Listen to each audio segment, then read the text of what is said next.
Guys, good morning, जय माता दी, राधे राधे, श्री शिवाय नमस्तुभ्यम। कैसे हो आप सब गाइस? तो सुबह का 5 बजे का टाइम हो रहा है और मैं किचन में आके खाना बना रही हूँ। तो चलिए पहले जल्दी जल्दी से खाना बना लेते हैं और साथ में एक काम और कर लेते हैं, क्योंकि आज है मंडे। और वैसे बोलते हैं कि 2 पाक चलते हैं, एक अंधेरा पाक चलता है और एक उजाला पाक चलता है। तो अमावस्या निकल गई है तो अब उजाला पाक आ गया है। तो अगर हम कोई भी काम स्टार्ट करते हैं, कुछ भी मतलब, तो अच्छे दिन से स्टार्ट करते हैं। तो आज सोमवार भी है, उजाला पाक भी है। तो मैं सोच रही थी कई दिनों से कि दाल की मंगोड़ी लगाऊंगी। तो फाइनली मैं सोच रही हूँ कि अभी सुबह के 5 बजे हैं और 7-8 बजे तक दाल अच्छे से फूल जाएगी और धूप निकलेगी, तो फिर दाल की मंगोड़ी लगा लेंगे। तो सोचती हूँ थोड़ी सी दाल डाल देती हूँ, स्टार्ट तो कर देती हूँ, फिर कभी भी लगा सकते हैं। मतलब पहली बार जब स्टार्ट किया जाता है तो अच्छे दिन से स्टार्ट किया जाता है। तो मैं दाल ले लेती हूँ और थोड़ी सी दाल फुला दूँगी दाल की मंगोड़ी लगाने के लिए। गाइस, अभी मैं बना रही हूँ सब्जी और आज खाने में मैं बनाऊँगी पत्ता गोभी मटर आलू की सब्जी।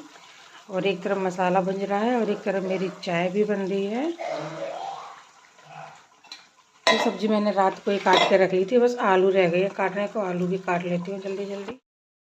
हे गाइस, तो अभी मसाला मेरा भुज गया था अच्छी तरह। तो अभी इसमें मैं सिर्फ पत्ता गोभी और मटर डाल देती हूँ और इससे ही कढ़ाई भर जाएगी। तो इसको मैं ऐसे ही मतलब पत्ता गोभी डाल के और ढक देती हूँ। तो जैसे मैं ढक्कन बंद करूँगी तो जो भी भाप में ना सारा पत्ता गोभी पिचक जाएगा। और तब तक मैं क्या करती हूँ कि आलू निकाल लेती हूँ और आलू काट लेती हूँ, क्योंकि आलू काटने में छीलने में भी टाइम लगेगा। तो मैं हमेशा एक ट्रिक अपनाती हूँ नए आलू के साथ। जब भी मुझे आलू काटने होते हैं मैं नल के नीचे लेके जाती हूँ, वहीं पर छीलती रहती हूँ, धुलते भी रहते हैं और बहुत जल्दी छिल भी जाते हैं। छिलका बहुत जल्दी निकल जाता है। ऐसा होता है कि जो छिलका होता है वो गीला हो जाता है ना, तो चाकू से बहुत जल्दी निकलता है। तो मैं हमेशा जब भी करती हूँ आलू, वहीं पर नए आलू को तो मैं हमेशा नल के नीचे ही छीलती रहती हूँ और वहीं पर खड़े खड़े धोती भी रहती हूँ। तो चलिए जल्दी जल्दी से आलू धो के काट भी लेते हैं और उसमें डाल देते हैं सब्जी में। सच बताऊँ ना तो ये बहुत आसान तरीका है। और मैं हमेशा, क्योंकि जो नया आलू होता है ना उसमें मिट्टी और बालू ज़्यादा लगी होती है, तो सोच सोच के भी दांत मेरे किरकिर होते हैं। तो मुझे बहुत बेकार लगता है, मैं तभी आलू काटती हूँ ताकि मिट्टी भी सारी छूट जाती है और आराम से कट भी जाती है और हाथों में या में मिट्टी नहीं किरकिराती है। तो गाइस, ये आलू है, ये थोड़ा सा ख़राब हो रहा था, ग्रीन ग्रीन हरा हरा हो रहा था। तो इसको मैंने निकाल दिया, क्योंकि ख़राब आलू नहीं डालती हूँ मैं, तो निकाल देती हूँ। और बाकी के छोटे-छोटे पीस कर लेती हूँ, थोड़े छोटे करूँगी, बड़े नहीं करूँगी, क्योंकि जो सब्ज़ी मैं बना रही हूँ वो सिर्फ़ तेल में बनानी है सब्ज़ी। और इसमें पानी वैसे भी नहीं डलता है, क्योंकि हरी जो सब्ज़ियाँ होती हैं वो पानी तो छोड़ती हैं, तो इसलिए हरी सब्ज़ियों में पानी नहीं डाला जाता है। वैसे सबको पता होगा, लेकिन मैं अपनी तरफ से सारी जो भी बात करती हूँ ना, क्लियर बात करती हूँ। ये सब लोग बोलते हैं कि भाभी आप बहुत क्लियर बात करते हो और आपके जो भी ब्लॉग होते हैं बहुत नेचुरल होते हैं, आप कोई दिखावा नहीं करते हो। हाँ, सच है, मैं सच में कोई दिखावा नहीं करती। जो मैं हूँ, जैसी हूँ, मैं वैसी दिखाती हूँ। मैं ज़्यादा ओवर कभी नहीं दिखाती, क्योंकि मुझे ओवर एक्टिंग आती नहीं है, जितना आता है उतना ही करती हूँ। फिर भी कुछ लोग होते हैं जो बोलते हैं गलत, चलो उनको बोलने देते हैं। तो देखिए, हम मुझे एक आलू कम लग रहा है, तो मैंने सोचा एक आलू और डाल देती हूँ। तो आलू की सब्ज़ी शाम तक भी हो जाएगी और शाम को ऐसा करते हैं चने की दाल बना लेंगे, तो सब्ज़ी, दाल और रोटी हो जाएगी। तो इसलिए मैंने एक आलू और डाल दिया और एक बार फिर से इसको धो देते हैं अच्छी तरह। और चलिए अब डाल देते हैं कढ़ाई में। तो देखिए, ये पत्ता गोभी अभी पूरी कढ़ाई भरी हुई थी, लेकिन जैसे ही मैंने इसको ढक दिया था तो देखिए कैसे पिचक गया है पूरा पत्ता गोभी। और अब मैं क्या करती हूँ कि जो भी इसका मसाला है, पहले मसाले को अच्छी तरह मिक्स कर लेती हूँ, ताकि जो नमक रहेगा वो अच्छे से आलू में भी टेस्ट आ जाए। नमक का नहीं फिर टेस्ट नहीं आता है, तो इसलिए सारे अभी मैंने मिक्स करके फिर ढक देती हूँ और फिर उसके बाद थोड़ी देर में चलाऊँगी। तो अभी मैंने आटा ले लिया है, अब मैं आटा लगा लेती हूँ, क्योंकि मुझे पराठा सेकना है इनके लिए और बच्चों के लिए भी पराठा सेक दूँगी। बाकी की मैं रोटियाँ निकालूँगी, क्योंकि मैं तो रोटी खाती हूँ, मैं ज़्यादा चिकनी खाती हूँ, तो मुझे एसिडिटी हो जाती है और फिर जलन पड़ने लगती है, वो मुझसे बर्दाश्त नहीं होती है। अगर मैं तेल के पराठा खाती हूँ तो मैं ठीक रहती हूँ, जैसे मैं रिफाइंड का पराठा खाती हूँ तो मुझे बहुत ज़्यादा दिक्कत होती है, इसलिए मैं खाती नहीं हूँ। मैं हमेशा इनके लिए पराठा सेकती हूँ, बच्चों के लिए। तो देखिए मेरा आटा मर चुका है और सामने से ये भी आ जाते हैं बात करने के लिए, तो फिर मैं रुक जाती हूँ, पहले इनसे बात कर लेती हूँ क्योंकि ये बाल्टी उठाने आए थे, तो बात करके ही जाते हैं। तो चलिए कोई नहीं गाइस, अब मेरा आटा मर चुका है, अब इसको मैं साइड में रख देती हूँ। तो गाइस ये ले ली है मैंने मसूर की दाल, मैंने 2-4 दिन पहले ली थी मसूर की दाल, उसका भी ब्लॉग बनाया था। तो अभी मैं थोड़ी सी दाल डाली हूँ और ये आधा किलो दाल है, तो मैंने अभी थोड़ी सी डाली और मैंने इसको डिब्बे में भर के रख दिया है पानी डाल के। अब इसको ढक देती हूँ क्योंकि अभी 5:30 का टाइम हो रहा है, जब तक मैं मंगोड़ी लगाऊंगी तब तक तो ये अच्छे से फूल जाएगी। तो गैस चलिए अब पराठा भी बना लेते हैं। यहाँ पर मैंने गाय माता के लिए एक रोटी सेक दी थी, उसमें भी थोड़ा सा तेल लगा दिया था और फिर मैंने पराठा बेल लिया है। और अभी सब्ज़ी मेरी बनी नहीं हुई है, सब्ज़ी बहुत देर से बन रही है, धीमी धीमी आंच पे बनती है तो अच्छी तरीके से बन जाती है और फ्राई भी हो जाएगी। तो इसलिए मैं हमेशा सब्ज़ी धीमी आंच में बनाती हूँ। और अब तो मुझे सच में आराम हो गया जब से मैंने बड़ी कढ़ाई ली है, क्योंकि सब्ज़ी पहले क्या होता था छोटी कढ़ाई होती थी तो मुझे थोड़ी सब्ज़ी बनानी पड़ती थी, बाकी मुझे निकाल के रखना पड़ता था, कच्ची और कच्ची ख़राब हो जाती थी। तो इसीलिए फिर मैंने बड़ी कढ़ाई ली, तो अब मुझे कोई दिक्कत नहीं रहती, कितनी भी सब्ज़ी हो आराम से बन जाती है। और अभी लंच भी लगाना है, तो आज तो देव को भी स्कूल भेजना है, तो देव के लिए भी पराठा सेक के रखना होगा। परी मेरी बिल्कुल भी रोटियां नहीं खाती, उसके लिए भी मुझे पराठा बनाना है और इनको भी पराठा चाहिए होता है। परी और मेरे घर में ये दोनों एक से हैं, मैं और देव एक से। देव मुझे भी कुछ भी दे दो, मैं भी कुछ भी खा लेती हूँ, मेरा देव भी उसे कुछ भी दे दो वो कुछ भी खा लेता है, वो मना नहीं करता है। वो बोलेगा कि पराठा लेकर आओ, लेकिन खा रोटी भी लेता है, ये नहीं कहता कि नहीं मुझे पराठे चाहिए। लेकिन परी हमारी अगर पराठा नहीं है तो खाना नहीं खाएगी, तो नहीं खाएगी, तो उसके लिए पराठा मुझे ज़रूर बनाना पड़ता है। और देखिए मैंने इसमें थोड़ा-सा मसाला डाल दिया है क्योंकि सब्ज़ी अच्छी तरह पक चुकी थी। तो फिर मैंने सोचा कि टेस्ट के लिए थोड़ा-सा मैंने इसमें पनीर का मसाला डाल दिया, तो अच्छा-सा टेस्ट भी आ जाएगा। तो गाइस देखिए अब ये तैयार हो चुके हैं और मैंने इनको खाना भी दे दिया है। चलो इनको खाना खा लेने देते हैं। बाबू मैं सक्सेना जी बोलूँगी, ठीक है? बाबू बोलती है तो सब लोग कहते हैं बाबू बोलती है, ठीक है? सुन रहे सक्सेना जी? सब लोग नहीं बोल पाते होंगे ना अपने वाले को। हाँ राइट। तो चाय मैंने इनको दे दी और मैंने अपने लिए दूध दिया है हल्दी वाला। सुबह सुबह मैं दूध पीती हूँ, चाय पीती हूँ तो मेरे गैस बन जाती है, फिर मैं ज़्यादा परेशान हो जाती हूँ। खाली पेट चाय नहीं पीती इसलिए। बाबू कल तो बहुत पार्टी थी ऑफिस में, संडे को है। पार्टी नहीं थी। क्या क्या था खाने में? अच्छा बता, खाना तो बहुत अच्छा था यार। नाश्ते में क्या क्या आया था? नाश्ते में था दही, हम्म आलू के पराठे, हम्म फ्रूट्स थे और स्वीट्स वगैरह उनके उसमें थी, बर्गर थे। और हाँ, और एक वो शंख जैसा क्या था? वही कुछ था, मेरे को नाम नहीं पता। मुझे पता है, कल मैंने उसकी नीतू विजिट की वीडियो देखी थी, उसमें मैंने देखा था शंख कुछ बोलते हैं, शंखनाद ऐसी कुछ। अंडे थे, ब्रेड थी और खाने में और खाने में वही matar paneer, veg biryani, non veg biryani, मेरा pulao, mutton, veg mutton mutton. मेरा, रोटी, दही बल्ले, हाँ यार, मीठे वाले बढ़िया वाले, अच्छे टेस्टी लग रहे थे यार, खाना देखने में बड़ा मस्त लग रहा था। सैलेड था। हम्म, तो हम लोग कल संडे को गए थे तो इसलिए हम लोगों का लंच था, कितना यम्मी था ना साहब लोगों का। साहब लोगों का लंच। अरे साहब जी, मेरे को यहाँ पे सब्जी रोटी खिलाकर खुद इतना अच्छा अच्छा नाश्ता खान कर रहे थे, खाना खा रहे थे। तभी तो मैंने बोला था लंच मतलब मेरा। ओह, चलो आज तो खाओगे ना सब्जी पराठा, खाओ आज, आज नहीं मिलेगा, हर दिन एक जैसा नहीं होता है। कोई बात नहीं, जब भी जो होता है दिन वो अच्छा ही होता है। सही। तो सुबह 7:15 का टाइम हो रहा है और देखिए सूरज देवता बिल्कुल भी नहीं दिख रहे हैं और ये जा रहे हैं ऑफिस। चलिए इनको छोड़ दिया है मैंने, अभी ऑफिस जाते हैं और हम भी चलते हैं। पहले थोड़ा सा रेस्ट करेंगे फिर उसके बाद ही काम करेंगे। तो गाइस ये तो 7:15 गए थे, लेकिन मैं फिर लेट गई थी क्योंकि फिर जब घर से कोई जाता है तो जल्दी से काम नहीं करते और मुझे लगाना था पोंछा। झाड़ू तो मैंने लगा ली थी, मुझे पोंछा लगाना था, तो मैंने सोचा चलो थोड़ा सा रेस्ट कर लेती हूँ, उसके बाद पोंछा लगाऊंगी। तो 1 घंटे बाद मैं उठी, फिर मैंने पोंछा लगाया। गाइस, तो मैंने नहा लिया है और अभी मैं मंदिर होकर आई। मैंने घर पे भी पूजा कर ली है और देव ऊपर ही उठ गए हैं, तो इनके लिए मैंने ला दिए हैं बिस्किट विस्किट। अब इनको दे देते हैं।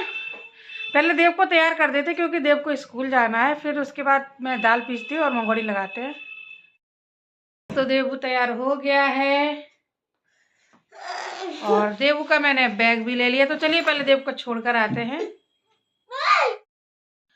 तो गाइस चलिए पहले कुछ खा लेते हैं क्योंकि भूख भी लग रही है और चाय अभी तक मैंने पीनी थी, सिर्फ दूध ही पिया था, तो अब चाय भी पी लेते हैं।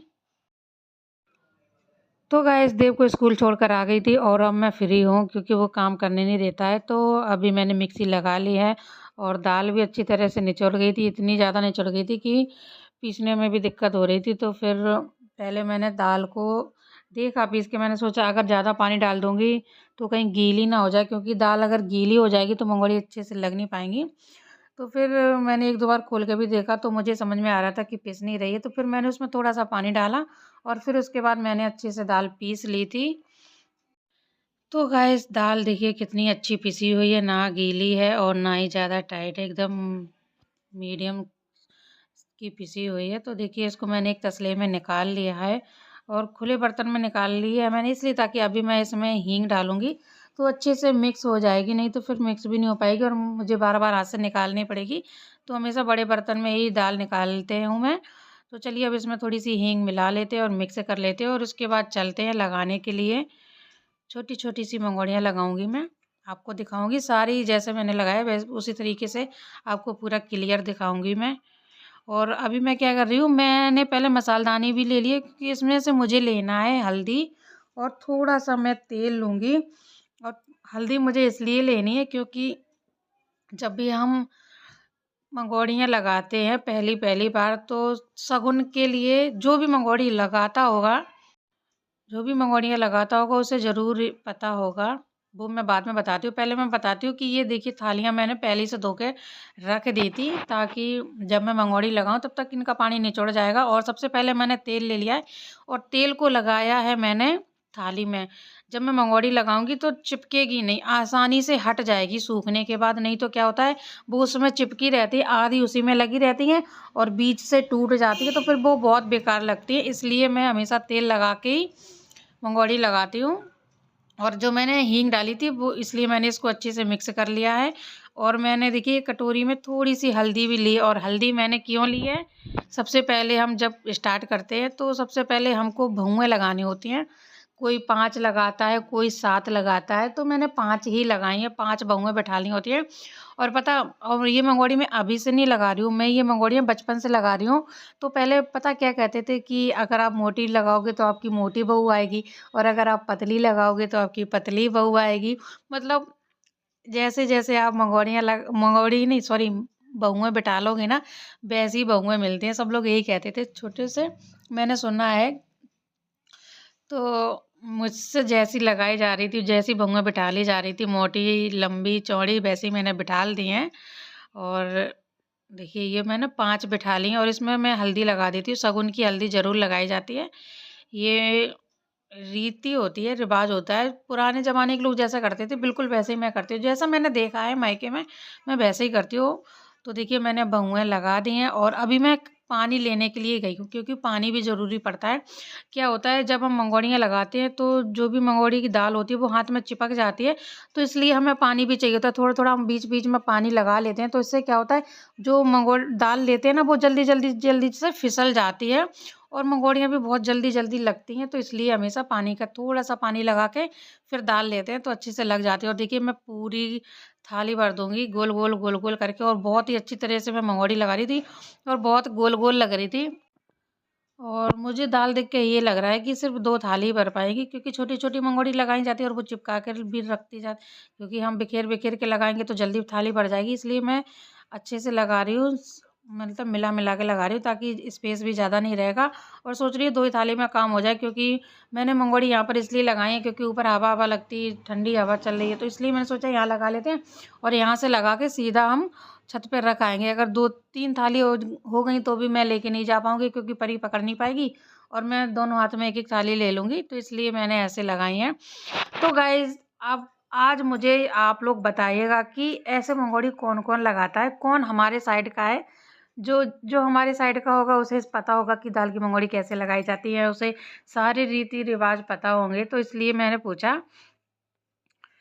तो देखिए हमारी एक थाली भर चुकी है और अब दूसरी थाली भी मैंने ले ली है। इस पे भी मैं जल्दी जल्दी से लगा लेती हूँ। अगर लगाने बैठो ना तो बिल्कुल भी टाइम नहीं लगता है। लोग कहते हैं ना कि 1 घंटा 2 घंटा, बिल्कुल भी नहीं लगता, जल्दी से लग जाती है। और हमेशा दाल थोड़ी डालनी चाहिए, थोड़ी थोड़ी करके डालो। वही चीज़ आप 10 बार लगा लो। अगर आप 1 किलो इकट्ठा डाल दोगे तो टाइम तो लगेगा ही और फिर मन भी उब जाता है। तो हमेशा काम ऐसा करना चाहिए, जितने काम में मन लगे उतने ही काम करना चाहिए। तो देखिए अब इस थाली को भी मैं जल्दी जल्दी से भर लेती हूँ। और ये देखिए परी कैसे लेटी हुई है, इसका फ़ोन दिख रहा है। ये अभी इसके मज़े हैं, 1 महीने से और मज़े ले लेने दो। फिर जब ये स्कूल जाएगी ना सुबह 7 बजे से, तब इसको पता चलेगा। 7 बजे से 2 बजे तक का इसका स्कूल होगा और फिर उसके बाद 2 घंटे का ट्यूशन, 2.5 घंटे का। फिर पूरा दिन बिजी रहेगी ना तो खुद ही पता चल जाएगा। अभी मस्ती ले रही है, देव को भेज देती है स्कूल और फिर वो रोता है कि मम्मी आप दीदी को भेजती नहीं हो, मुझे भेज देती हो। तो गाइस देखिए फाइनली मंगोड़ी मैंने लगा ली है और दोनों थाली भर गई थी। थोड़ी-सी दाल बची थी तो मैंने सोचा इसी में 1-2 जगह और सेट कर देती हूँ। थोड़ी-सी इसमें लगा देती हूँ, उसमें लगा देती हूँ। अब थोड़ा-सा बर्तन में क्या लगाऊँ, इसलिए मैंने दोनों में सेट कर दिए। तो चलिए अब चलते हैं जल्दी से, इसको छत पर रख कर आते हैं और देखते हैं धूप कैसी निकली है। तो गाइस धूप तो अच्छी निकली थी, मैंने आके देखा तो ज़्यादा तेज़ नहीं थी, लेकिन सही है। तो मैंने मंगोड़ी की जो थाली है वो मैंने ऊपर रखी है कुर्सी पे, क्योंकि गिलहरी आके खा जाएगी सारी मंगोड़ी।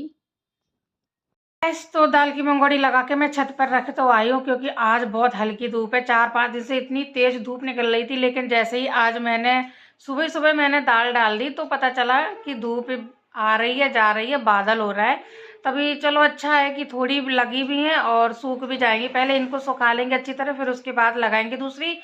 नहीं तो फिर ये क्या है, अगर मैं मंगोड़ी नहीं लगाती ना तो फिर दाल भी खराब हो जाती है। इससे अच्छा है कि लगा दिए, थोड़ी थोड़ी हवा में भी सूख जाएंगी, थोड़ी सी धूप में भी सूख जाएंगी। और अभी सुबह के 11 बजे हैं तो शाम को 5 बजे तक तो धूप बनी रहती है छत पे। तो 5 बजे के बाद उठा के लाऊंगी, तब तक तो इतनी तो हो ही जाएंगी कि फिर बाकी की कल मैं रख दूंगी, 2-3 दिन रख दूंगी तो अच्छे से सूख जाएंगी फिर। क्योंकि क्या होता है कि अगर दाल अच्छे से नहीं सूखेगी, मंगोड़ी अच्छे से नहीं सूखेगी, तो फिर वो रख के स्मेल करने लगती है और बहुत गंदी स्मेल आती है, फिर वो खाने के लायक नहीं रहती। इसलिए जब भी मंगोड़ी लगाएं तो उसको बहुत ही मतलब एकदम सुखा लेना चाहिए, एकदम कड़क हो जाएंगी तो अच्छा रहेगा। दाल अच्छे से मतलब सूख जाती है तो फिर आप स्टोर करके भी रख सकते हैं, कोई दिक्कत नहीं है। और जब भी मंगोड़ी बनाते हैं तो हमेशा फ्राई करके बनाते हैं। ये भी मैं आपको बताऊंगी अगर नहीं है पता तो, क्योंकि अब जब मंगोड़ी बना ली है मैंने तो फिर सब्जी भी बना के दिखाऊंगी आपको। तो अभी सिर्फ मैंने मसूर की दाल की मंगोड़ी लगाई है और अब की बार मैं लगाऊंगी मूंग की दाल की मंगोड़ी। तो गाइस चलिए इसी के साथ आज के ब्लॉग का यही एंड करते हैं और मिलते हैं आपको नेक्स्ट ब्लॉग में। आपको ये ब्लॉग कैसा लगा लाइक करें, कमेंट करें, चैनल को सब्सक्राइब करें। Bye bye.